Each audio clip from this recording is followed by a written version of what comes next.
राम राम किसान भाइयों, मैं नितिन फिर से हाजिर हूँ आपके अपने चैनल नितिन देओल में। किसान भाइयों, आज हम बात करेंगे गेहूं की फसल में आखिरी पानी हमें किस समय पर लगाना चाहिए।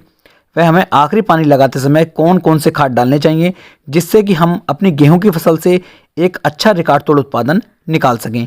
यदि आप इस वीडियो को पूरा देखते हैं तो मैं आपको एक सही और अच्छी जानकारी देने की कोशिश कर पाऊंगा। यदि आपको मेरे चैनल की वीडियो पसंद आती हैं तो आप मेरे चैनल को सब्सक्राइब कर सकते हैं, और यदि वीडियो पसंद नहीं आती हैं तो आप अनसब्सक्राइब कर सकते हैं और किसी और चैनल की वीडियो भी आप देख सकते हैं।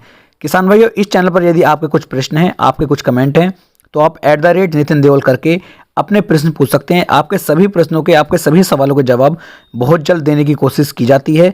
यदि आप टेलीग्राम पर मुझे मैसेज करते हैं, टेलीग्राम का जो मेरा ग्रुप है उसका लिंक आपको डिस्क्रिप्शन में मिल जाएगा, वहाँ पर जाकर के आप टेलीग्राम ग्रुप को ज्वाइन कर सकते हैं और आपका जो भी प्रश्न होगा, जो भी सवाल होगा, उसका जवाब आपको तुरंत ही दिया जाएगा। शुरू करते हैं आज का अपना टॉपिक, गेहूं की फसल के अंदर लास्ट पानी हमें किस समय पर लगाना चाहिए। तो किसान भाइयों, मैं आपको पहले बता दूं कि जिस समय पर हमारी जो गेहूं की फसल गबोट अवस्था में आ जाती है, गबोट अवस्था का मतलब होता है जब गेहूं की बालियां निकलने वाली होती हैं, तो गेहूं की बालियां निकलने से लगभग कुछ दिन पहले हमारी जो गेहूं की फसल होती है ये गबोट अवस्था में आती है। इस समय पर लगभग किसान भाइयों आपको तीसरा पानी लगाना चाहिए। जब आपकी गेहूं की फसल के ऊपर लगभग पूरी बालियां आ जाती हैं, पूरी बालियां आने के समय आपको एक पानी अपनी गेहूं की फसल में लगा देना चाहिए। कहीं कहीं पर हो सकता है कि आपको इसे 2 से 4 दिन पहले या बाद में भी लगाना पड़ सकता है, क्योंकि हर जगह पर मिट्टी जो है अलग अलग तरीके की है, तो सभी जगह पर एक टाइम पर आप पानी नहीं लगा सकते। लगभग आप ऐसा मान सकते हैं कि लगभग जिस समय पर आपकी गेहूं की फसल के अंदर 40 से लेकर 50% तक बालियां निकल आती हैं, उस समय पर आपको लास्ट पानी अपनी गेहूं की फसल के अंदर लगाना चाहिए। यदि आप इस समय पर लास्ट पानी देते हैं तो आपकी जो गेहूं की फसल की बालियां होती हैं, ये बालियां कोई भी छोटी नहीं रहेगी, सभी बालियां आपकी बड़ी होंगी, लंबी होंगी, और इनके अंदर जो दाना होगा, दाना पूरा फुलाव आपका मारेगा, और जितना ज़्यादा फुलाव आपकी गेहूं की फसल में होगा उतना ज़्यादा ही वजन आपकी गेहूं की फसल आपको निकाल करके देगी। तभी आप एक रिकॉर्ड तोड़ उत्पादन अपनी गेहूं की फसल से निकाल पाएंगे। अब मैं बात कर लेता हूं कि आपको इस समय पर कौन सा खाद अपनी गेहूं की फसल के अंदर डालना चाहिए।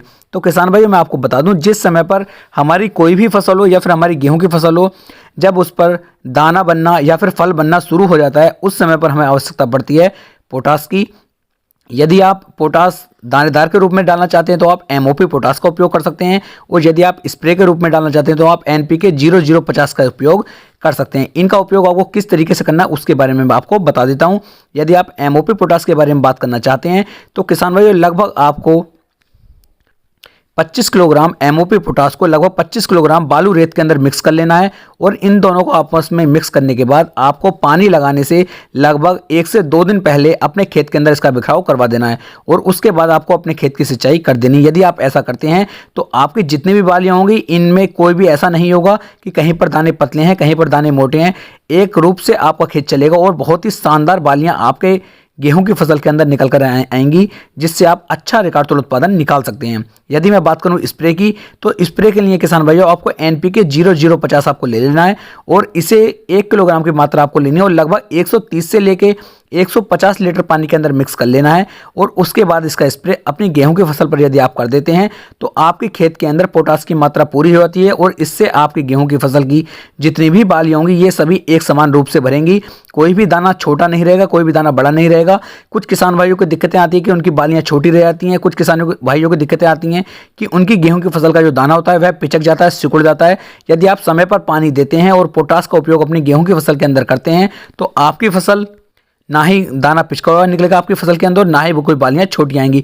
बिल्कुल अच्छी आपकी फसल निकल करके आएगी, और बहुत अच्छा रिकॉर्ड तोड़ उत्पादन गेहूं की फसल आपको निकाल करके दे पाएगी। यदि NPK 0050 के रेट की बात करूं तो लगभग ये आपको 150 रुपये प्रति किलोग्राम के हिसाब से सभी कंपनियों का ये आ जाता है। कुछ कंपनियों को नीचे भी मिल सकता है और कुछ कंपनियों को 10 से 20 रुपये ऊपर भी मिल सकता है, लेकिन आप जिस भी कंपनी का उपयोग करें वह एक अच्छी कंपनी होनी चाहिए। तो किसान भाइयों, आज की वीडियो में बस इतना ही। यदि आपको मेरी जानकारी पसंद आई हो तो आप वीडियो को लाइक, कमेंट और शेयर कर सकते हैं। फिर मिलेंगे एक नई वीडियो में एक नई जानकारी के साथ। तब तक के लिए राम राम जी।